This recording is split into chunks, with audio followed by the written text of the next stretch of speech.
Hi, welcome back to Joe Blogs. In today's episode, I want to talk to you about what's happening in the Russian economy.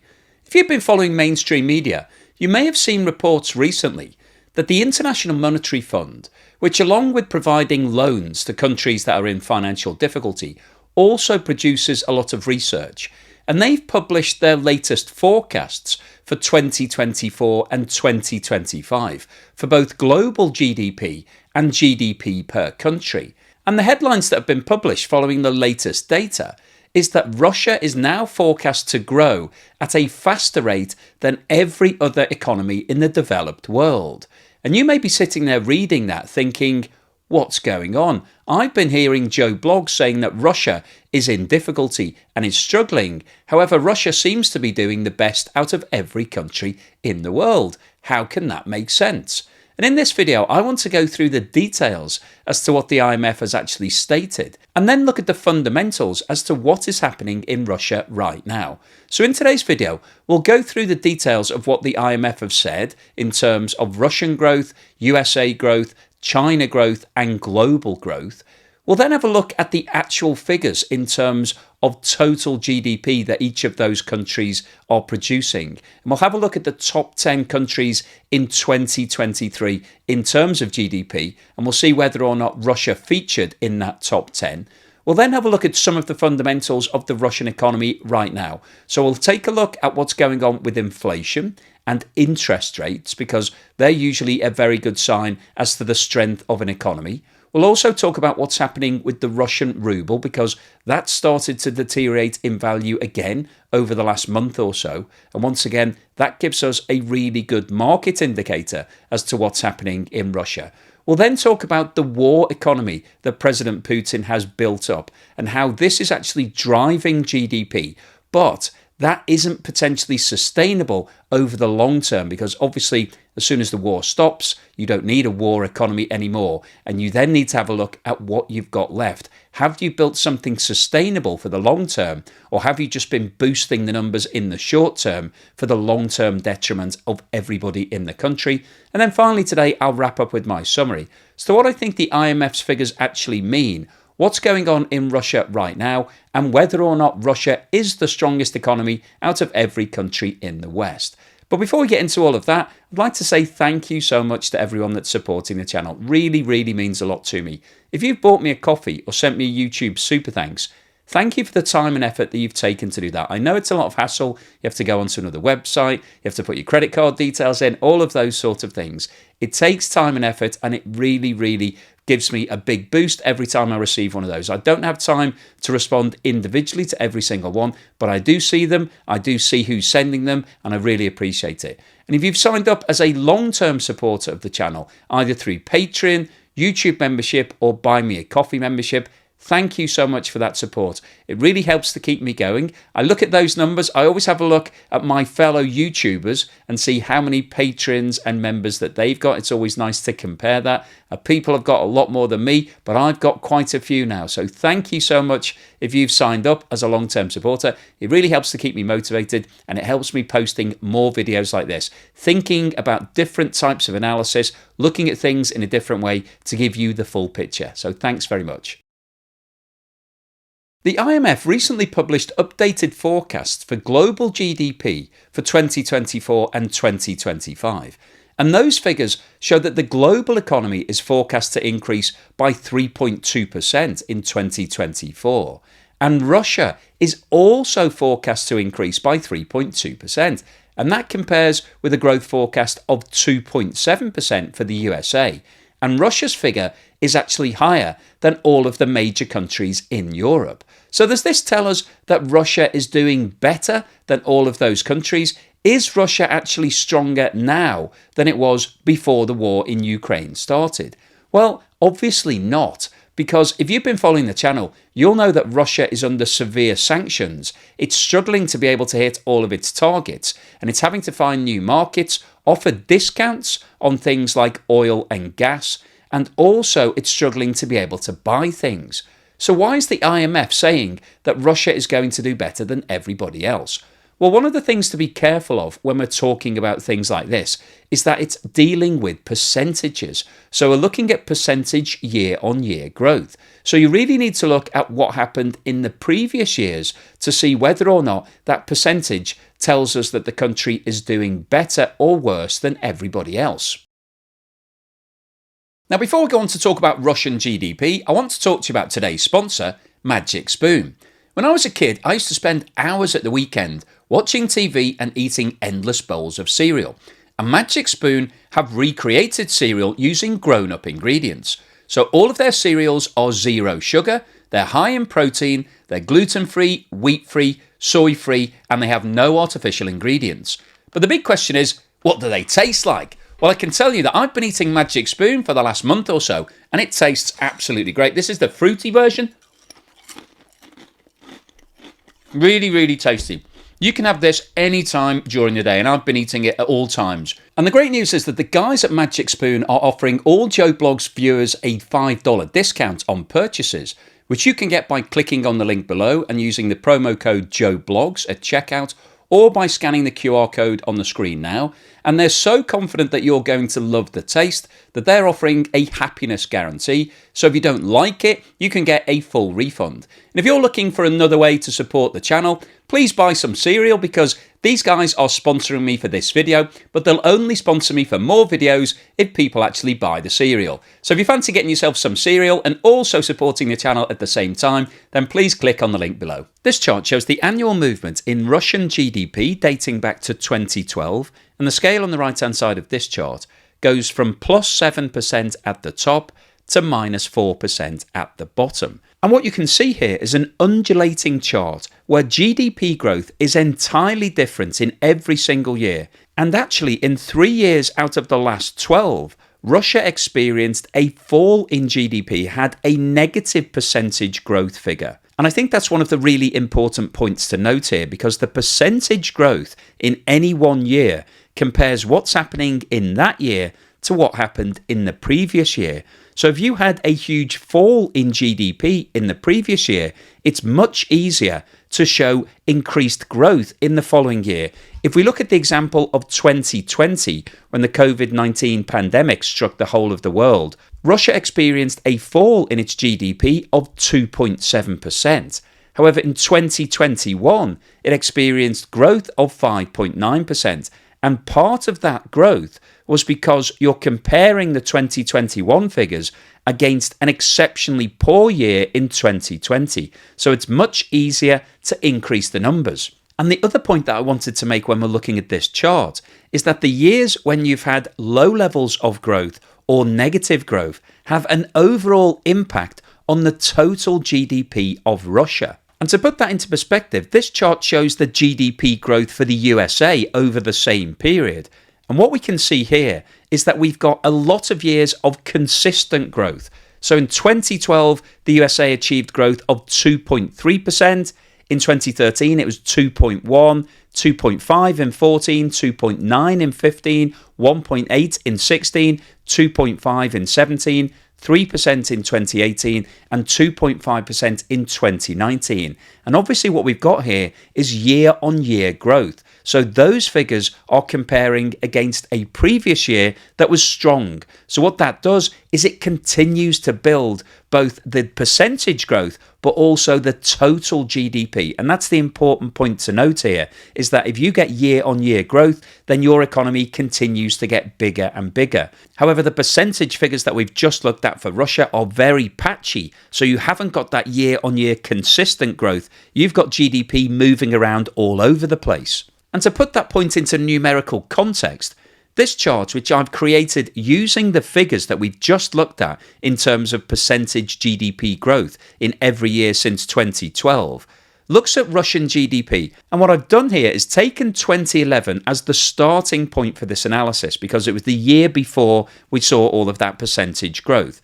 So what I've done is attributed GDP in 2011 an index of 100. So we see this quite often when we're looking at indices. You start at a benchmark of 100 and then you look at how the index is moving up or down against that initial year. So what we've got here is 2011 is shown as 100, and then the percentage growth on the right-hand side here are the figures that we've just seen from that chart. So this is the year-on-year movement in GDP for Russia over the last 12 years. And the column down the middle shows how much GDP has actually grown compared with the starting figure in 2011. And what this shows is because we've got 3 years of negative growth, 2015 was a year following Russia's invasion of Crimea, when Russia was hit with a whole load of sanctions as a result of annexing Crimea, and that resulted in a fall of 2% in Russian GDP in 2015. Russia also experienced a fall in GDP in 2020, along with the rest of the world, as a result of the COVID-19 pandemic, when everything shut down. And Russia experienced a third year of negative GDP growth in 2022, as a result of the sanctions that it was hit with following its invasion of Ukraine. So what we can see here is that between 2011 and 2014, the GDP of Russia increased from an index of 100 to 106.6.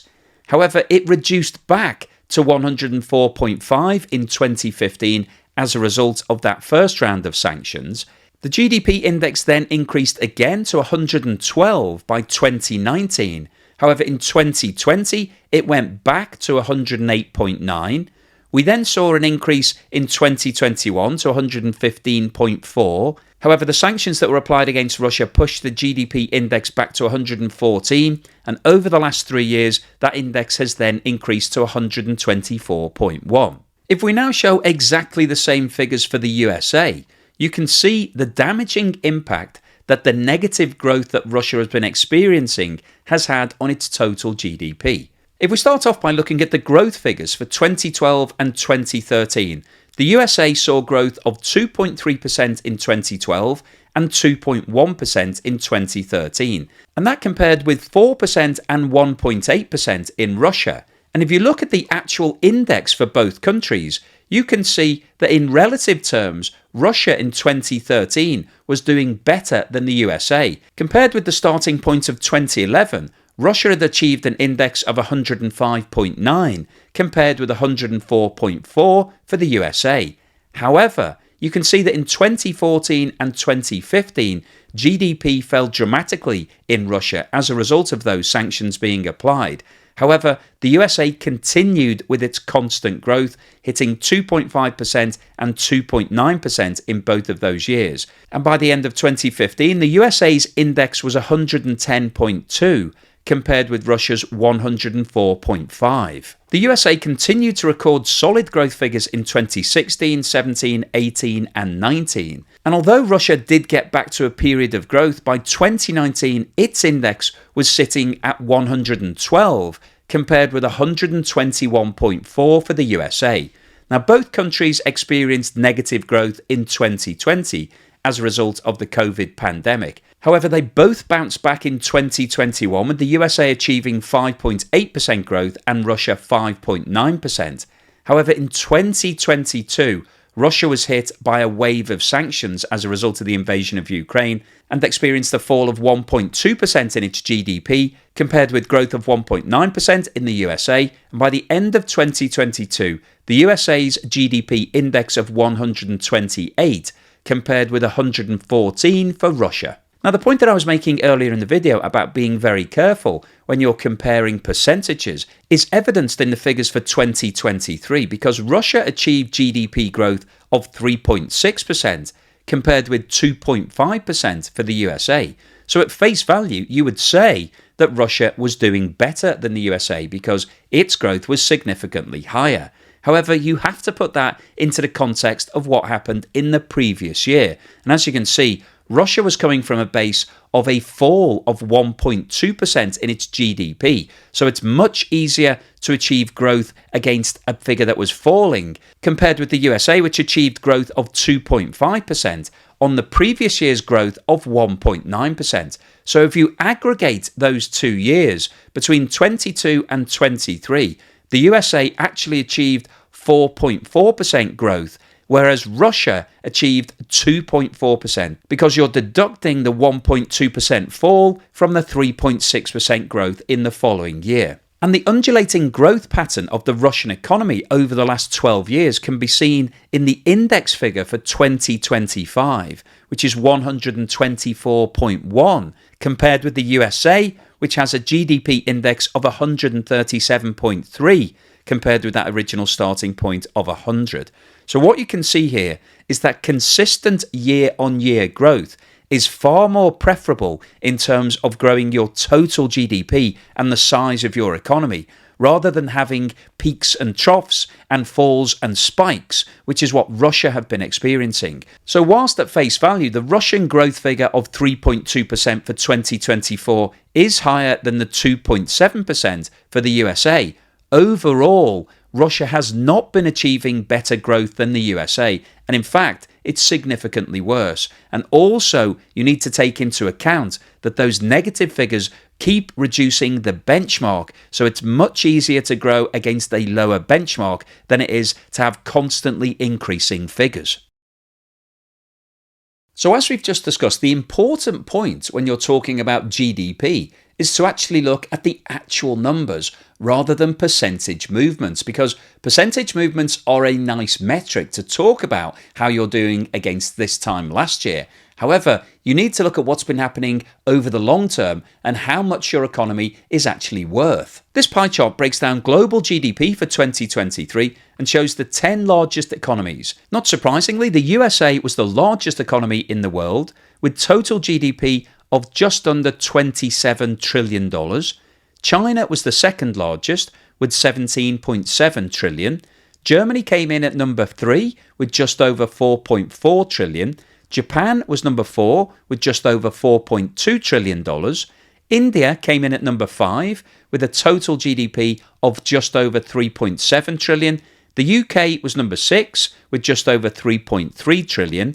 France was number 7 with just over 3 trillion. Italy came in at number 8 with just under 2.2 trillion.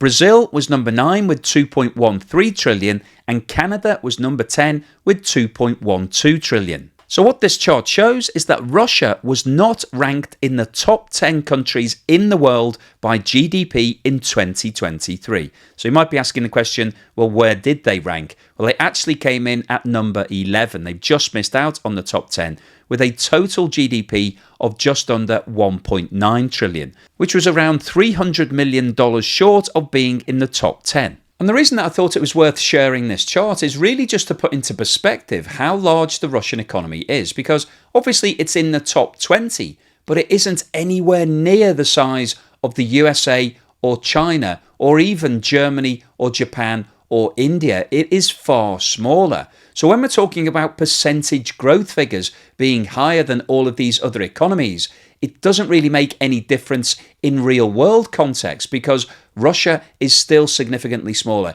Russia would need to see an increase of around 20% in its GDP and nobody else have any growth for it to get back into the top 10. So I really just wanted to put that into context because I think it's easy to fall into the trap of just assuming that Russia is a powerhouse, it's got a huge economy, and it equates to some of these other economies.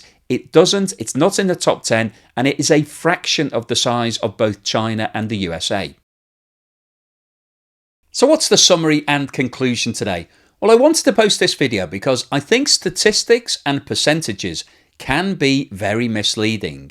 And you may have seen those headlines in the press saying Russia is actually forecast to be the strongest economy in the West in 2024. It's going to see 3.2% growth compared with 2.7% for the USA and significantly less for the countries in Europe.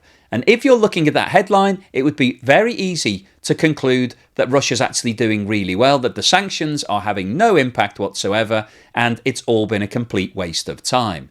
However, you always need to look into the details, do your analysis, work out what's going on beneath those figures. And when we're talking about percentages, they can always be very misleading because it depends what you're comparing this year's figures against. And of course, we're always comparing it with last year. But as we saw from the data over the last 12 years, Russia has experienced very patchy growth.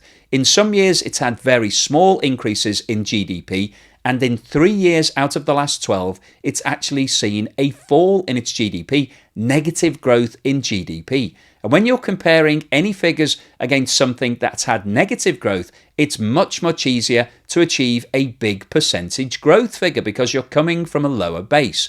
But what we saw from the USA's figures is that if you have constant year-on-year improvement of around 2 or 3%, then obviously it's difficult to get that percentage up because it's constantly comparing against a larger figure. And when we looked at the two indices comparing Russia with the USA has had significantly more growth over the last 12 years, and that will continue through to 2025. So the total economy in the USA has grown significantly more than Russia. And when we went on to look at the actual GDP figures, which are the largest economies in the world, Russia is no longer in the top 10 as a result of the sanctions which reduced its GDP in 2022. So Russia is coming from a lower base starting point, and therefore it's easier to achieve higher percentage growth figures. And so these headlines are always very misleading. I'm always very cautious when I see something in the press which is based on percentages,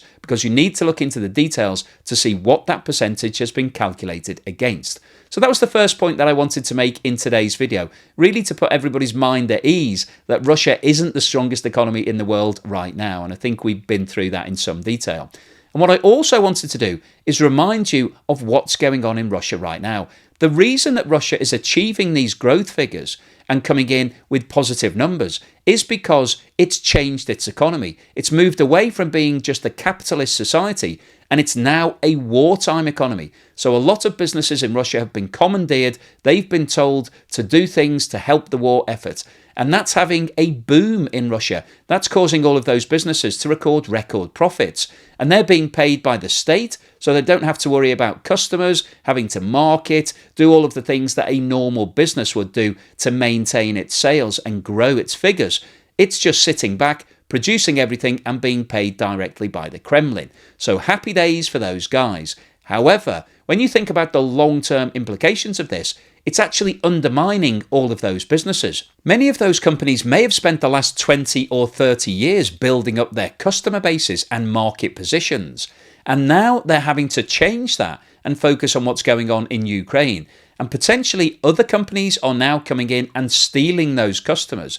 And what may happen is that when they come back to rebuilding their companies, they may find that those customers have gone forever. So this is seriously damaging for a lot of those businesses. And of course, that will have a knock-on damaging impact to the Russian economy in the long term, because when the GDP stops being driven by the wartime economy and needs to go back to the normal situation, Russia is going to struggle to be able to get percentage growth figures of anything like 3.2%, and it may actually find that there's a huge drop. We could see a cliff edge coming at some point if Russia does agree a ceasefire. And I think that's one of the concerns, is that if Russia does become addicted to this war, if all of these companies are effectively being sponsored by the state to keep going, then Russia doesn't have a strong incentive to actually bring the war to an end, because it could cause a serious recession to occur in the Russian economy. So the overall summary of today's video is that whilst the percentage figures do look very attractive from Russia's point of view